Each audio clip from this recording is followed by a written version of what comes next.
Hi everyone, experiencing issues with the power button on your Acer Aspire laptop can be frustrating. Here's a structured approach to diagnose and potentially resolve the problem. Perform a battery reset. Locate the battery reset pinhole on the underside of your laptop. Look for a small pinhole often marked with a battery icon. Reset the battery. Insert a paper clip or a similar tool into the pinhole and press gently for about 5 seconds. This action can help reset the internal battery and may resolve power related issues. Conduct a power drain. Disconnect all power sources, unplug the AC adapter, and detach any connected devices.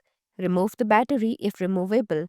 If your laptop model permits, take out the battery, discharge residual power.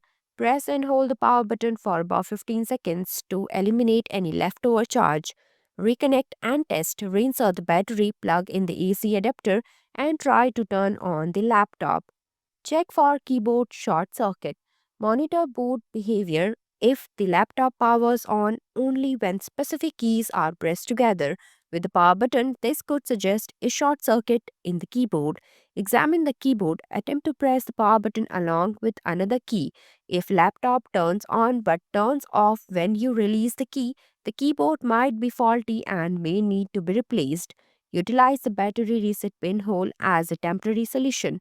Power on via reset pinhole. Some users have found that pressing the battery reset pinhole can start the laptop, suggesting an issue with the power button mechanism. Seek professional assistance. Consult a technician if the previous steps don't fix the issue. It's best to reach out to a professional technician.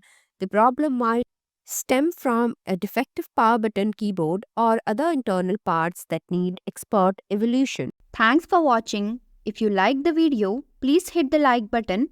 If you want to see more videos, hit the subscribe button.